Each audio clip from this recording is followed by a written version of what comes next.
네, 원희룡 국토교통부 장관과 함께 폭우 침수와 부동산 대책 이야기 함께 나눠보겠습니다. 어서 오십시오, 장관님. 네, 안녕하세요. 네, 태풍 흰남노가 지나간 뒤에 포항 다녀오셨죠, 바로. 예, 현장을 다녀왔습니다. 네, 아파트 지하 주차장에서 이제 참사가 벌어졌는데 사실 요즘 지상보다 지하에 주차장을 많이 놓잖아요. 그래서 이렇게 위험한 거 아니냐 걱정들이 많으시던데요.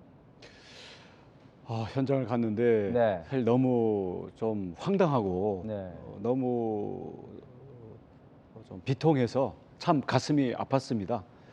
그 8분이라는 시간에 네. 옆에 있던 그 소하천이 순식간에 넘쳐서 지하 주차장으로 들어온 거거든요. 네.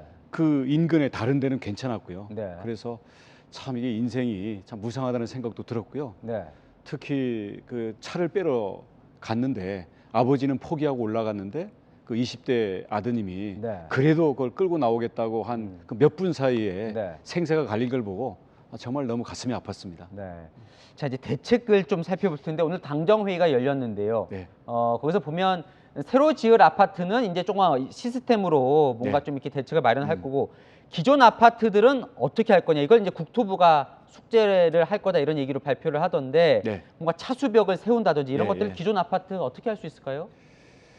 기존 아파트는 그 차수판을 세울 수 있어요. 네. 물론 구조를 고치다 보면 뭐 비용이 많이 들어가는 경우도 있는데 너무 많이 들어가면 뭐 지원도 할 수 있겠고요. 아파트마다 수선 충당금이라는 게 적립이 돼 있어요. 네. 그래서 이걸 쓸 수 있도록 그 유도를 하면 될 것 같습니다. 네. 뭔가 좀 대책을 좀 마련하셔서 이제 네, 내놓을까요? 주차장에 이제? 네. 물이 들어오는 걸 막는 것도 필요하고요. 네. 또 침수가 될 것 같으면은 대피하도록 해야죠. 안 가도록 해야죠. 네. 또 이번에는 소하천 정비가 안 되고 또 잘못되다 보니까 순식간에 그 옆에 있던 하천이 넘쳐서 지하 주차장으로 들어간 거거든요. 네. 그러니까 소하천이 범람하지 않도록 또 만약에 범람하면 주민들에게 바로 경보를 올릴 수 있도록 이런 것들이 줄줄이 이게 다 보강이 돼야 될 것 같습니다. 네. 한번 점검을 해보실 거란 말씀이시죠? 네, 그렇습니다.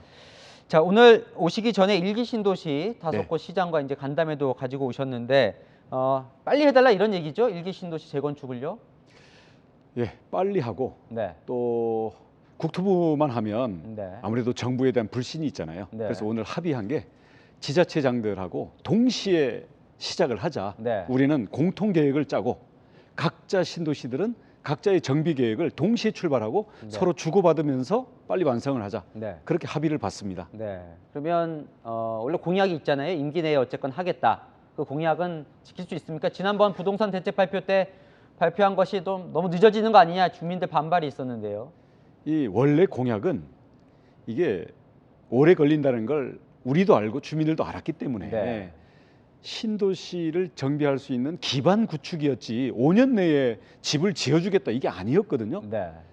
그런데 워낙 그동안에 약간 오해도 있었고 어차피 이게 절박해 하시는 네. 주민들의 뜻을 우리가 존중을 하기 때문에 네. 아무튼 당길 수 있는 걸 최대한 당기자. 그렇게 해서 이번 9월 달에 용역도 발주를 하고요. 네.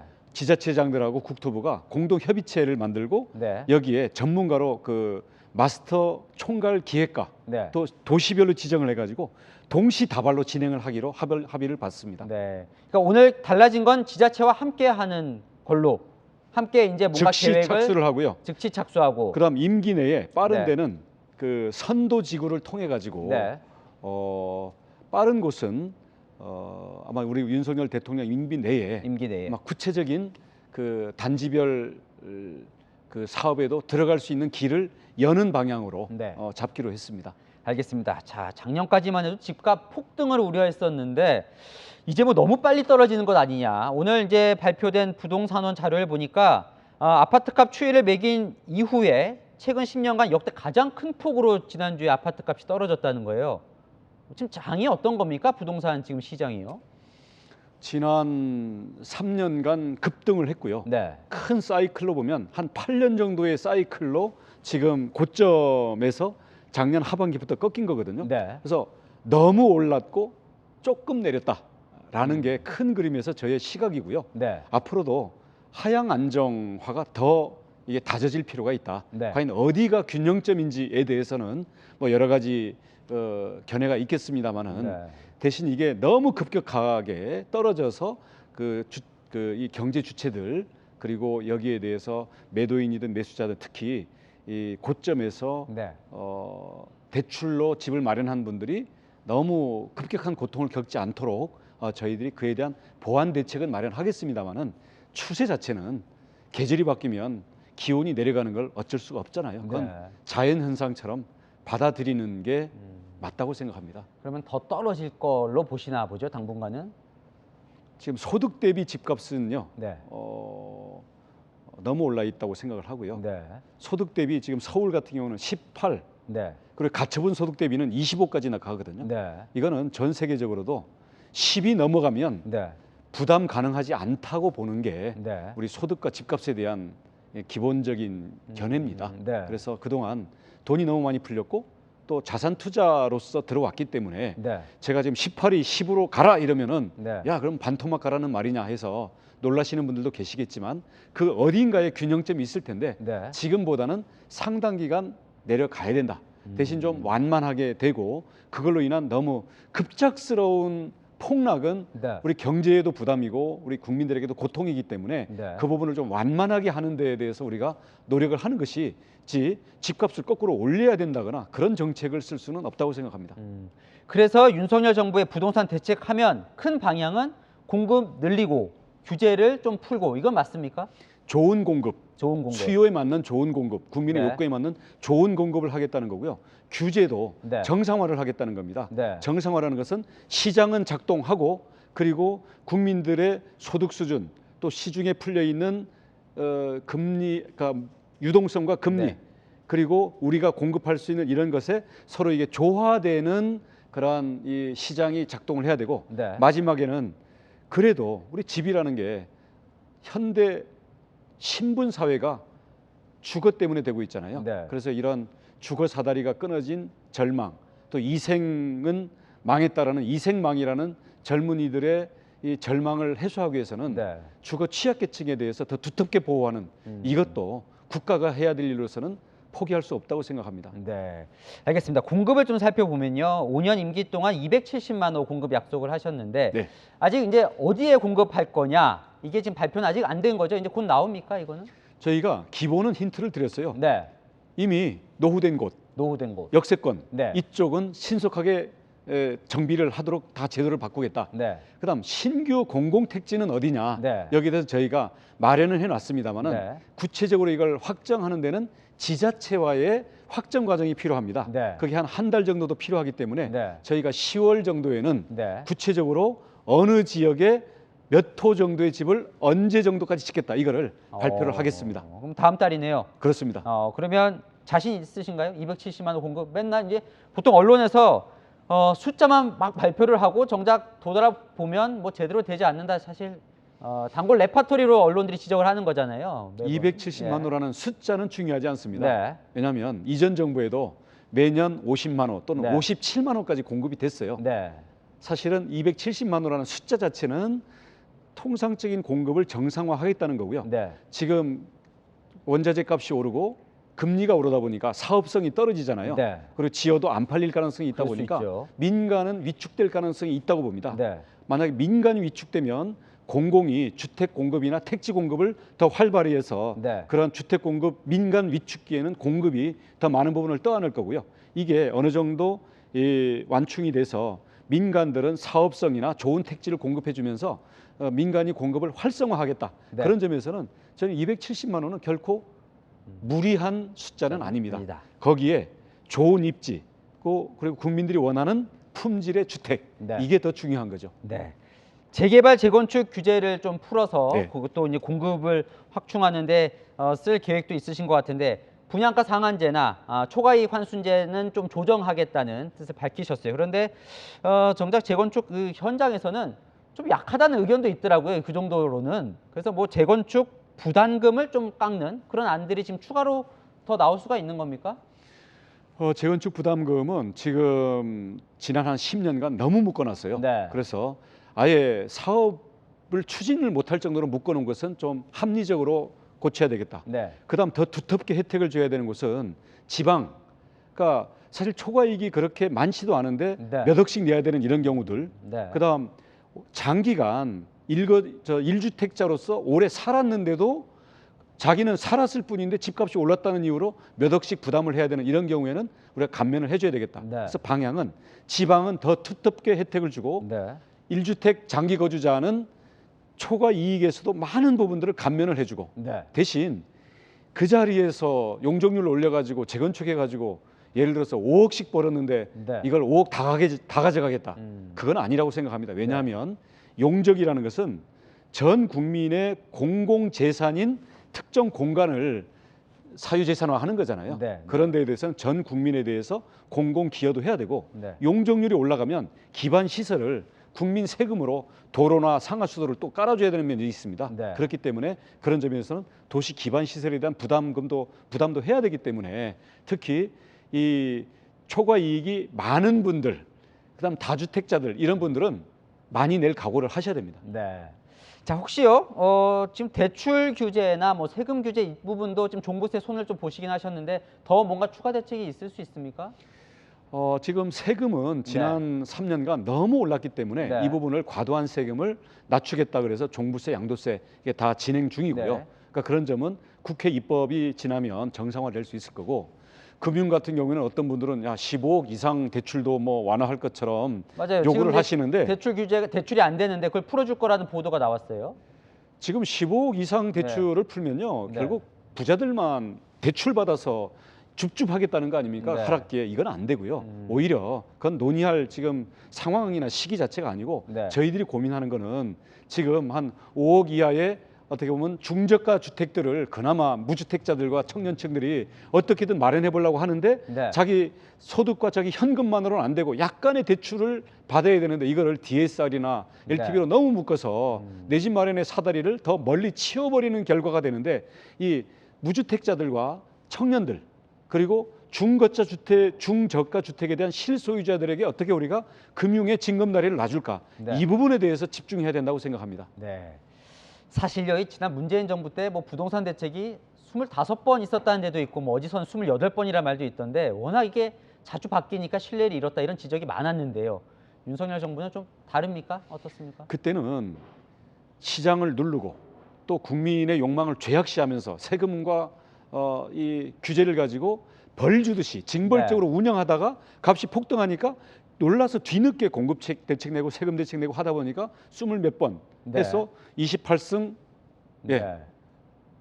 28패 28 이렇게 28전 28패네. 이렇게 나온 거 아니겠습니까? 네. 근데 그 정책 발표를 통해 가지고 시장의 가격을 직접 통제하겠다 또는 그 투기 수요자들을 깜짝 놀라게 해주겠다라는 것 자체가 국가가 해야 될 일이 아니라고 생각합니다. 네. 이번에 8.16 대책에서도 왜 구체적인 게 없냐, 왜 시장에 대해서 뭐 이렇게 호재가 될 게 없냐 이렇게 비판을 하시는데 네. 저는 그게 비판이 아니라 극찬이라고 생각합니다. 네. 정부의 정책은 예측 가능하게 해서 국가가 할 일, 시장이 할 일, 그리고 국민들이 알아서 할 일, 이 부분들을 정확히 구분을 해주고요. 여기에 따라 가지고 시장이 그 정책 하나의 발표에 따라서 이게 들었다 놨다, 그리고 투기꾼들이 그거를 이용하는 이런 여지를 줄이는 게 저는 좋은 정책이라고 생각하기 때문에 네. 이 윤석열 정부에서는 8.16에 제시한 큰 방향과 큰 원칙을 구체화하는 후속 대책들은 앞으로 자주 나오겠지만 네. 정책을 이리 바꿨다 저리 바꿨다 하는 그런 식의 깜짝 놀래키기 위한 정책 발표는 아마 없을 겁니다. 없을 거다. 네. 네. 자, 교통 문제 좀 택시 대란 문제를 좀 살펴보겠습니다. 사실 지금 뭐 밤마다 택시 잡기가 어려운데 네. 그래서 사실 서울시는 이 택시 요금 인상을 좀 검토를 하는 것 같아요. 네. 그래서 이제 많은 운전자분들이 나올 수 있게 하겠다는 것 같은데 시민들은 이거 또 택시비만 올라가는 거 아니냐 걱정도 하시던데요. 요금 인상으로 택시 대란을 좀 풀 수 있다고 보십니까? 지금 택시가 차가 없는 게 아니라 기사가 없거든요. 네. 비현실적으로 수익이 안 되기 때문에 택배나 대리운전보다 뭐 100만 원 이상 더 심한 경우에는 최저임금도 안 되기 때문에 기사들이 다 떠나가 버렸어요. 네. 그러면 서울시만 해도 한 5,000대 이상이 부족한데 네. 이걸 돌아오게 하려면 우선 기사들을 공급을 막고 있는 이 칸막이 장벽을 무너뜨리는 것과 네. 이 기사들의 처우를 개선하는 게 동시에 가야 된다고 생각합니다. 네. 그래서 기사들의 처우를 개선하기 위해서 저희는 기본요금 이전에 심야에 호출료에다가 요금 폭을 더 주는 네, 네. 호출료에 대한 인상 폭을 네. 주는 그걸 통해 가지고 기사들에게 수입이 조금 더 돌아갈 수 있도록 해서 네. 심야에 더 나오도록 하고요. 또 무엇보다도 개인 택시가 지금 3일에 한 번씩을 무조건 강제로 쉬어야 돼요. 네. 기사도 있는데 이게 못하게 하고 있거든요. 그래서 네. 개인 택시 부재를 전국적으로 풀어야 된다고 생각합니다. 그래서 개인 택시들이 심야에 운행 조를 짜서 당장 급한 대로 이 심야에 손님들을 좀 모시고요. 네. 앞으로 뭐 기본 요금이 만약에 오르게 되면 네. 우리 호출료에 대한 탄력은 뭐 낮춘다든지 해서 네. 국민들이 부담 가능하면서도 기사들이 충분히 나올 수 있는 그런 합리적인 선을 만들기 위해서 저희들이 지금 지자체나 택시 조합들 또 플랫폼 회사들 네. 이런 데들하고 지금 계속 논의들을 하고 있거든요. 그래서 네. 우리는 시급하게 당장 추석 지나고서 10월 달부터 택시들이 심야에 더 나올 수 있도록 네. 국토부가 책임지고 대책들을 펴겠습니다. 기본요금 인상 이거는 서울시와 국토부가 협의를 해서 정하는 문제입니까? 아닙니다. 기본요금 인상은 서울시 권한인데요. 아, 그렇군요. 지금 방침을 정해도 내년 2월 정도나 돼야 네. 시행을 할 수가 있습니다. 네. 시의회 또는 물가 이 심의위원회 다 거쳐야 되기 때문에 네. 그래서 국토부는 당장 지금부터 연말까지 택시 공급 정책에 대해서 집중을 하고요.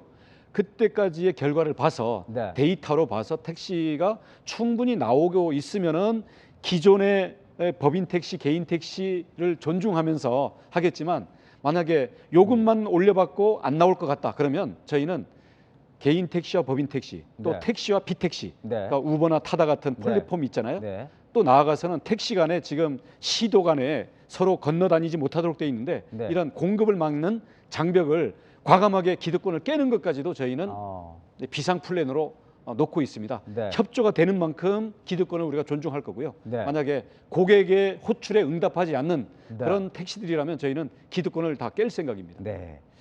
이거 조금 뭐 민감할 수도 있을 것 같은데 오늘 이제 이재명 민주당 대표가 이제 네. 기소가 됐는데요. 국토부가 좀 걸려 있어서 제가 질문을 드립니다.